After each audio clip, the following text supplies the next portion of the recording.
Have you started filming? Yeah, I've pressed record. Right. Like and subscribe! I knew that's what he was going to say. I'm used to it now. I just know. Yeah, I'm really glad I refreshed my hair because it was looking like an absolute mess. Hello everyone and welcome back to my YouTube channel. Happy New Year! It's 2022. Will it be better than the last 2 years? Who knows, but we're just gonna keep on keeping on, aren't we? Today I wanted to do a slightly different video, and this was inspired by a channel that I really like watching when I just want to chill and relax called Smoky Glow. Hannah, does a lot of like beauty and commentary videos. I love her commentary videos because she just has really good opinions on things, in my opinion. And the beauty stuff is kind of like just my chill out, mindless, don't have to think kind of content. Some people go to Love Island, I go to Smoky Glow talking about ugly palettes. She did a video called Things I Don't Have Time For in 2022, and a lot of the stuff resonated with me. So I thought I would do the same as someone who, you know, it doesn't have time for stuff anymore. As someone who has got to a certain time of life and just does not have time for things, and I think I'm getting to a point in my life where I'm like, actually, my needs are trumping pleasing everyone. So yeah, I just wanted to talk about what I don't have time for and what I'm replacing those things with in my life, or aiming to. Some of these journeys have kind of already been started. Some of them are not so much resolutions, but hopefully just saying out loud these things will help me act on these things over the year and beyond. So we'll see. There's no show of the week because I don't really think there's a show that ties in with this video idea. If you know any shows that fit into someone not having time for everything and being like, feck this, leave your suggestions in the comments. Nothing has come to mind that fits in with that for me. So yeah, let me know. Let's go. I really feel like I should probably be doing something like putting on makeup, but it is like gone 7 at night. I'm not putting on makeup when I'm literally not going to be going anywhere. So you're just gonna have to look at me while I just talk. Maybe I'll put some music on the background. Editing me, figure out what you want to do with this to make it interesting.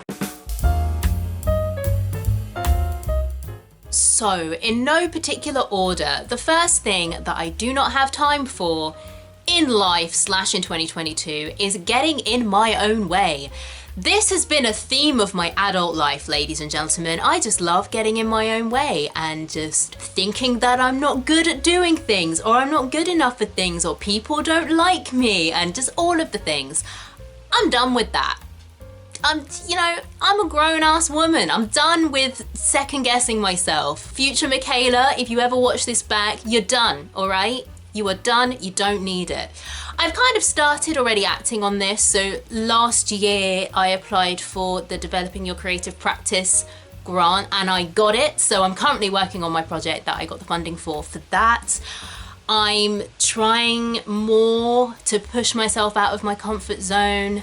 Josh, as ever, I don't know why I'm indicating you can't see him. He's behind the camera playing Halo at the moment. Josh has always been incredibly supportive and trying to lift me up when I'm like, oh, I'm terrible at things. And he's like, no, you're not. And I guess the things that I still need to work on with that is, a big thing is judging my voice against others. I really need to stop doing that. But yeah, just stopping getting in my own way by believing that I can't do things. Because the only way that that comes true is if I don't do the things. I can do the things badly and that's fine. I can improve them. That's what editing and practice are for. So yeah, I'm not gonna entertain that anymore. I'm just gonna do the thing, and it doesn't matter if the thing is good or bad. If I need it to be better, I can improve it, but that's not gonna happen unless I start. So yeah, that's what's happening. Also kind of tied in with that is the whole, like, when you do get stuff done, say on your to-do list, for example, but then still getting down because you're like, oh, but there's so many more things that I need to do and stuff isn't always done. I'm just not gonna entertain that. If I do a good job, then I'm gonna celebrate that and be like, hey, you did the thing. If I've had a not so great productive day, then I'm gonna be like, hey, that's okay, we can wake up tomorrow and do better. If we need to do better, I'm adding in another thing that I don't have time for, because that's something that I don't, yeah, sorry. Adding on that point reminded me of a thing that I don't have time for, so which is going to be number 2. Just hold on a second, I need to write it down. The second thing that I don't have time for, which the first thing reminded me of is toxic productivity and productivity culture. This is already something that I had already had my eye on, of being like, nah, this is messed up. But it is so easy to buy into, especially in our industry, the creative industry, as actors. We are told, firstly through like the culture of the struggling artist and stuff, but also in drama school, this is, maybe it's changing now, because obviously it's been quite a while since I was at drama school, like 6 years. The culture of most of my actor friends who went to drama school when they trained was like, no, you've got to drop everything, you've got to do everything, you can't say no to anything. If you are uncomfortable, you're not willing to do something, it means that you're just not really committed to your craft, all of that stuff. The culture in our society plus the culture of the arts just kind of manifests toxic productivity of like, you always have to be striving and achieving in a way that is visible as well with social media. Don't have time for it. What I'm finding is that even when I have a productive day, and not just productive like busy work, I feel like I should be doing stuff, so I'm doing it even though I'm burnt out and I need a rest, but like generally like I have energy, I have stuff I want to do, let's do it. I find that even when I get everything done, I still feel bad and feel like I haven't done enough. And that's not me, because I've done everything that I was meant to do in a day. Sometimes even when I've done extra stuff I want to do in a day. That's toxic productivity culture saying you have to be doing stuff all of the time. You haven't practiced for 3 hours, not good enough. You haven't written to like 50 agents today, not good enough. That's not healthy or sustainable, especially if you're also having to work a job, because you know what? Unless you're really famous, you're not going to be making all your money as an actor, so you probably have another job. It's just not, it's not on, and I don't have time for it. I don't have time for that negativity in my life. Okay, next. The next thing that I do not have time for is clutter. This has been building like pressure underneath a volcano. I have always been quite tolerant to mess and clutter. Not anymore. No, no, no. Not anymore. When you're basically living in one room with another person, don't have time for it. This is the annoying thing about all of this, is that I'm not a shopper. I'm apart from stationery, like I don't buy a lot of stuff. It's mostly like things that have been bought for me, and I don't take things out of my life because they're not broken or they're still usable, or when it's closed it's like they're still fit, they're still wearable. I feel bad throwing stuff away. So I just keep everything, and then I don't have room for everything, and it needs to stop. I want to get stuff out of my life, and that is gonna happen this year. I have sheet music from when I started singing lessons when I was 10 years old. Do I need that? No. Have I become a singing teacher? No, so I don't need it. It's not in my rep. I'm not teaching it to anyone else, so I can just get rid. On a similar note, another thing that I don't have time for is disorganization, and I specifically mean with taxes. Every single year I do my tax return and I'm like, next year I'm gonna keep up on my accounts and my books. Every month I'm gonna do them, or every week I'm gonna do them. Does it ever happen? No. And then there's a hectic few months, either in the summer or the autumn or this year, because the year was so busy, which is great, but like, I don't want to be doing my tax return in December. I don't want to be that person. I don't want to have to be going through all of my receipts and being like, was this an expense? I can't even find the date, because on all the different receipts they put the date in this different place. Like sometimes it's at the top of the receipt, sometimes it's in the middle of the receipt, sometimes it's at the bottom of the receipt. Freaking Boots do weird like abbreviations, and it's like, is that like work makeup, or was that like some paracetamol I needed one time? What is this? What did I buy? It's annoying and I hate it. And then you've got to go through all of your emails to try and find your purchase receipts. And then if I'm buying sheet music or on Music Notes, it's like when you buy it on Music Notes UK, it's in pounds, but then you get the email back with the receipt and the invoice and it's in dollars. And then I've got to be like, okay, I've got to go back through my freaking bank statement to find out what the pound amount came out of my account to music notes because I can't just look at the receipt, and it's a stress. It's a stress, it's a struggle bus. I don't have time for it. I've told Josh is looking around at me because he's like, what's happening? She's having a nervous breakdown. Yes, I am, Josh. I'm having a nervous breakdown. I told Josh that he has to remind me of how my taxes went this year and to be like, you need to sort your taxes out every month. And that is what I'm gonna do. No. We are coming up to that point, by the way. Don't even try me. No, you told me to remind you. I'm reminding you. I need to sort out my receipts for the rest of the tax year we're currently in first. We're nearly... If you don't know how taxes work in the UK, our tax year goes from the 6th of April to the 5th of April. I have sorted out like none of my receipts for the tax year that I'm currently in, which is 2021 to 2022. So I've got to go and like backdate and sort out all of those first. Basically, I want to sort out my life when it comes to my taxes.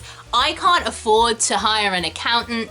So I'm going to be my own accountant. I'm going to be organized. I'm going to be boring. I'm going to do my books for my accounts every month. I'm going to do it because I don't want to go through what I went through this year. But the problem is, it's always not actually that bad. And then I'm like, oh, can I be bothered to do my books? It wasn't that bad last year. No, I'm not going to let myself tell myself that lie. I'm not doing it. You and me.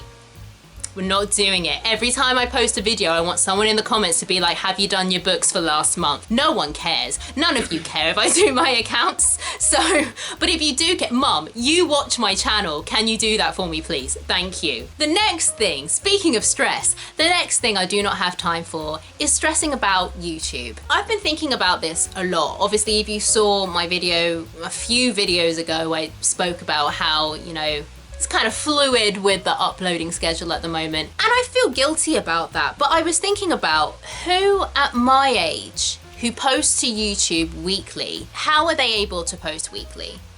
And the chances are it's probably because they have monetized channels where they can post weekly because they're being paid for it. I'm not that person. I have my acting job, and then I have some other freelance stuff that I do, and then I have like an actual job, and now I've got this DYCP project that I'm doing. I don't have time.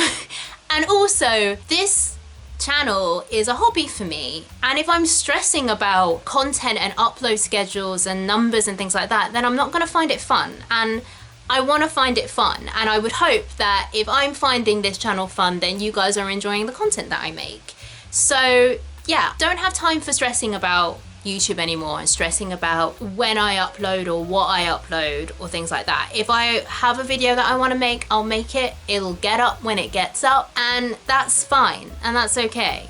Like, I don't want to be a professional YouTuber. It's fine. The next thing that I don't have time for is not voicing my needs. This is something that I'm really, really bad at. I guess it's the decades of people pleasing, but yeah, I'm not very good at voicing my needs, particularly within like my work as an actor. There's still like a part of me that is like, I guess, feeding into like the toxic productivity and all of the culture that our industry fosters of you have to put your needs aside as an actor because you need the job, and the job is more important than your needs. If I'm in a job, I've discovered it takes a lot for me to talk to the company manager, for example, about something that's bothering me. And I've always kind of been bad at that anyway. I've always kind of not been good at voicing what I need, and I don't have time for that anymore because what I want and what I need is valid. Does that mean that I'm always gonna get what I want? Absolutely not. That's not how life works. But I deserve and I have the right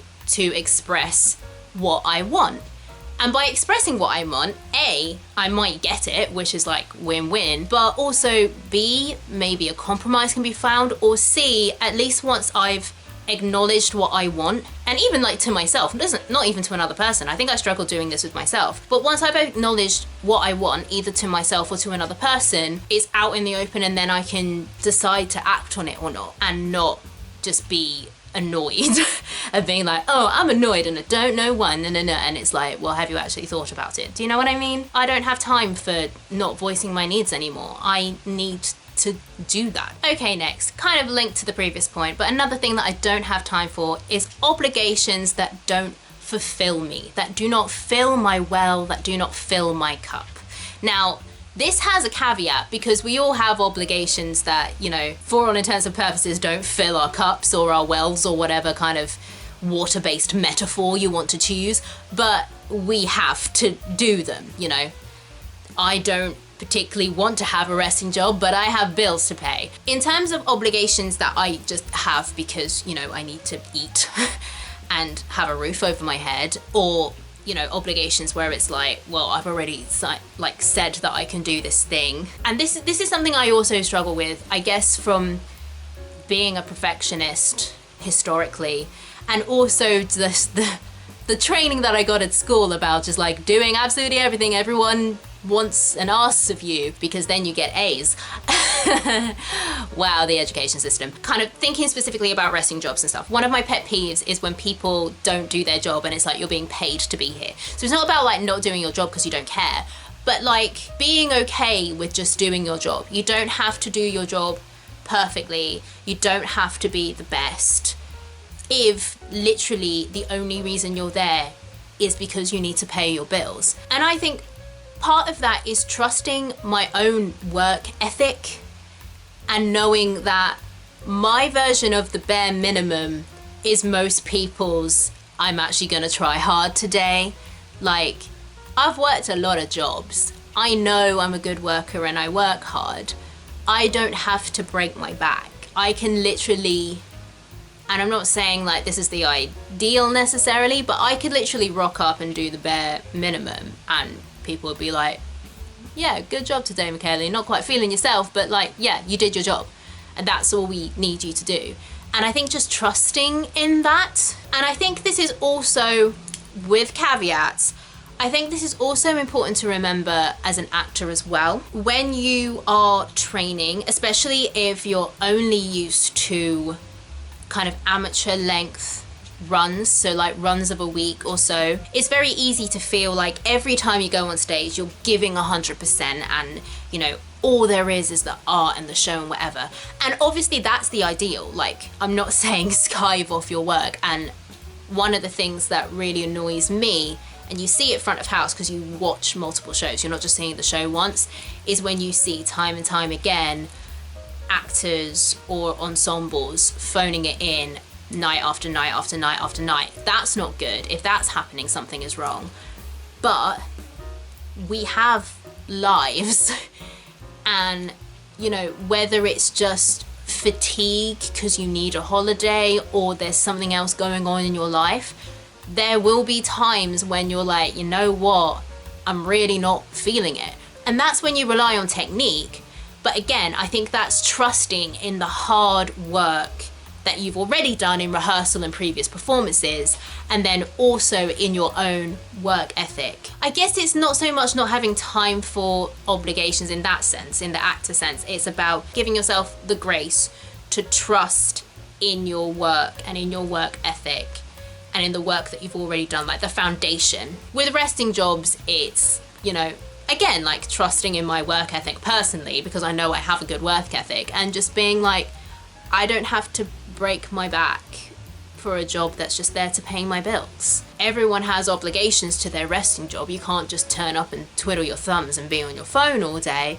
But at the same time, if I'm leaving my job every night crying, that's not something I'm prepared to do anymore. That hasn't happened in a while, don't get me wrong, but like, I don't know, I'm just being, now that furlough is over and I am back at work, I think I'm just kind of reaffirming that, if that makes sense. I know I wasn't doing numbers, now I am.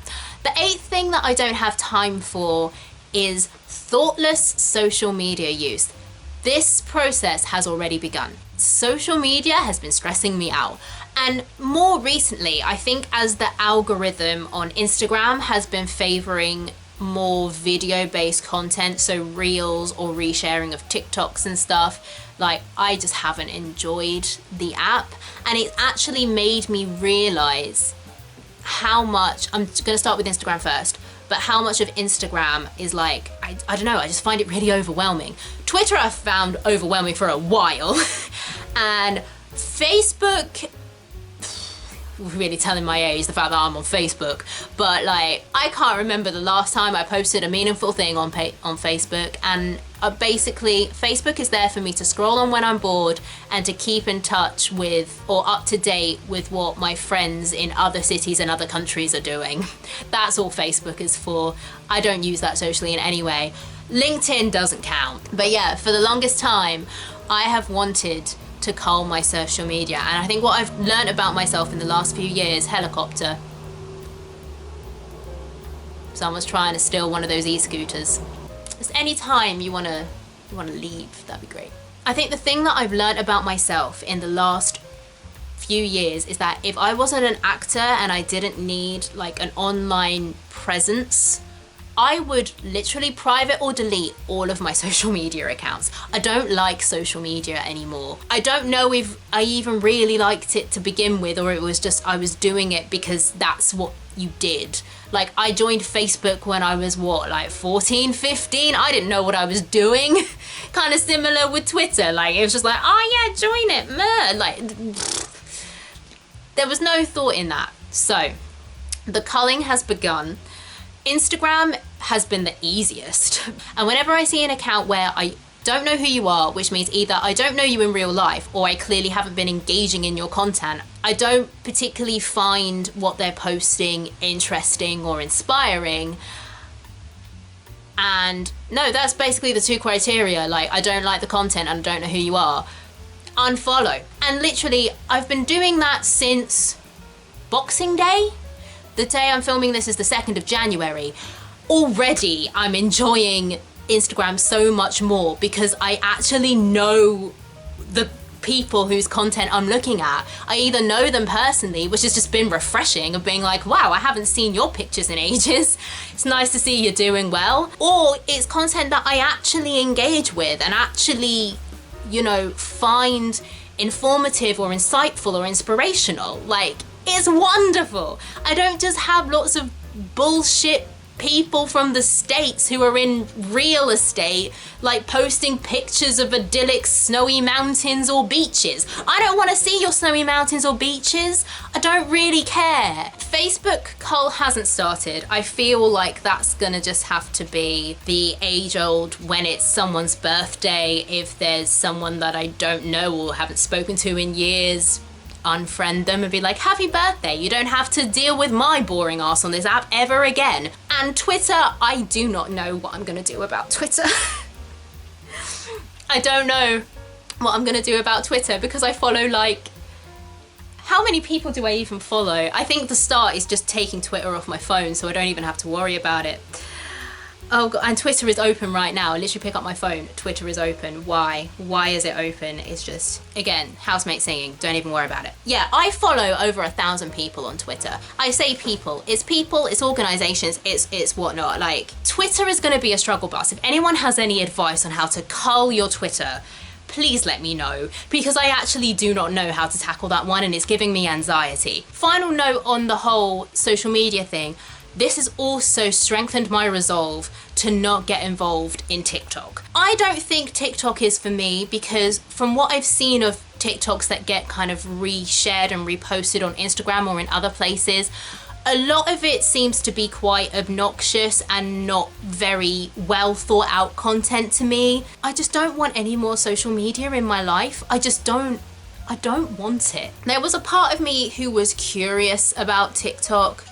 I had thought, oh, maybe there could be some like potential video content in there. But in terms of getting an account and stuff, I don't want it. I don't want it in my life. I think that the internet can be a really useful place. I just think the way social media works and the way that it gets co-opted by big companies Let's not forget that Instagram is owned by Facebook, and Mark Zuckerberg, whatever his name is, I don't care, he has a weird face. Also, like, his platform has actively been involved in the messing up of democratic process in several countries, including my own. That's the bigger problem than his weird face, Michaela. But anyway, I feel like if I'm going to stay on these platforms, it has to basically be for work. I have to curate these spaces, and right now the spaces that I do have are not curated enough for me for them to be a space that I can neutrally exist in, let alone positively exist in. And so why would I bring another social media platform into that, especially one where I'm kind of like, it doesn't seem that appealing to me in the first place. Do you know what I mean? Yeah, so thoughtless social media use. I don't have time for it anymore. I mean, the fact that on Instagram I was following so many businesses, like, I don't have to follow businesses on Instagram. I can find you, I can Google you, like, stuff like that. Why am I opting in to being advertised to on social media? Being more mindful, curating my online spaces, not diving into the next thing because it's cool or hip, which wasn't me anyway. I'm like the opposite of cool and hip. Yeah, I just don't have time for it. Not seeing me on TikTok anytime soon, sorry. The next thing that I do not have time for in 2022 is worrying about things that I can't control. And that means COVID. That means COVID. I've spent the last 2 years, just under, because I got COVID in like November, stressing about people not wearing masks, what's gonna happen with this. So, like, even now, I'm meant to be going back on tour in 2 weeks, and not in a I'm stressing and anxious about it, but I'm legit like, if we go back on tour, I don't know if the government's going to turn around and reinstigate the rule of 6. I don't think there'll be another lockdown. I think this government definitely doesn't want to have another lockdown, but they might be like, cases are out of control, people can't even test at the moment because there are no test kits, so only groups of 6, yeah? And theatre will be fecked again, and I won't be going back on tour, I won't be going, like, I won't be working front of house. Where am I gonna get money from? There's no point in worrying about it, she says, having just voiced all of those worries. But all I can do is control what I can control. Getting my vaccines and my boosters, making sure I wear a mask everywhere, not taking unnecessary risks. That's all I can control. I can't control if theatres have to shut. I can't control if shows are cancelled. I can't control whether my fellow work colleagues, either at my resting work or in theatre work, are doing everything that they can do to keep themselves and everybody safe. I have no control over that. So I'm done with stressing about it. I will do what I need to do to not stress about what I can't control, because I've got to give my energy to other things. There are more important things in my life right now, so yeah. And finally, this is a late edition, not as late as the productivity one, but fairly late. Final thing that I do not have time for in 2020 is gossiping about people in shows I'm not in. One of the, what I think is downsides of your resting job being front of house, there can be several downsides depending on you as a person, but you're kind of in the theatre where the shows are on, so you kind of hear about things, but you also hear about things second and third hand because you're not in the acting company or the, you know, the company that's in the theatre, right? Because it's not an in-house production. So there can be a lot of gossiping. Literally going back to front of house once the show's like open. The show that I've worked front of house at, I've only done like maybe 3 or 4 shifts because of closures over December. And it's like people talking about, oh, this person's a bit of a diva, and oh, this person was really rude to me. And it's like, it's so easy to get sucked in. And it's like, does it have anything to do with my job? No. Was I there? No. So why am I gossiping about it? It's kind of similar to bitching about people's performances and stuff like that. Now, my view on that, talking about people's performances, is that if it's from a kind of academic, you know, kind of discussing of the show as a whole, you're allowed to comment on someone's performance once. You can talk about, oh, they've made this decision and I don't think that's quite right, I would make this kind of decision. From like an actor's perspective, like, helps you as an actor to think critically about performances you see. And if we're working front of house and we're seeing shows as part of our job, it makes sense to make the most of that resource. So I don't poo-poo that. It's when people go on and on for like days and weeks about, oh, they're so bad, they can't hit that note, blah, blah, blah. And it's like, my dude, they didn't cast themselves, they got cast by someone else. Why are you bitching about it? It's because you're salty because you're out of work? Well then be salty, but don't bitch about someone's performance because of it. And similarly with the diva thing, yes, they might be a diva, they might be a little bit rude, but also, were you there? Do you know the context? Were they having a bad day? Were they stressed? Was it someone who wasn't really disposed to liking that person in the first place? Was it someone who expected them to be really, really lovely and they were just in the middle of like doing what they needed to do? I'm not saying any of that is an excuse for rudeness if they were rude. The point is, I wasn't there and I don't know. One person's diva-ish behavior is another person's, I'm really tired and stressed out because it's tech week and I just want to get through this tech session. The point is, me as a front of house usher, it doesn't matter who's a diva backstage, because I'm not gonna see them. Am I gonna have any interaction with them? No, I'm not. So what does it matter? Like, if they're rude to me to my face, then yes, I'm gonna be like, bitch, you're rude. And I will vent about that to my boyfriend or my mum. The furthest it would go is if they were so rude to me that I was like, I need to bring this up with my management because they're actually affecting me doing my work. But if it's just someone like not saying hello to me when they have to walk through the bar to get to where they come on stage, like, it doesn't matter. It really doesn't. I don't want to be wasting my energy where I'm at work doing a job that I don't actually want to be doing. I don't want to work front of house. I do it because it's flexible and it helps pay my rent when I'm not acting. I don't want to waste any extra energy I'm not spending actually just being there doing the work, bitching about the people who are on stage. Like, I want to save that energy for stuff that's actually going to help me and help progress my career and progress my dreams and progress what I want to do. No one gains anything from gossiping about the people who are on stage. Absolutely no one. And if it's not affecting your work, you don't need to be talking about it. So I don't have time for it. I'm not gonna do it. Done with it. Setting boundaries. So those are all of the things that I do not have time for in 2022. And with that in mind, I'm probably just gonna go and play some more Animal Crossing now. I mean, I don't really have anything on Animal Crossing that I need to do, but it just draws me like a magnet. So yeah, I hope you enjoyed this video. If you did, please consider liking and subscribing. Would love to have you on the channel. Come on down, we have a great time. Not having time for things. Stay tuned for more theatre content from a UK perspective, and I will see you all in my next video. Bye friends!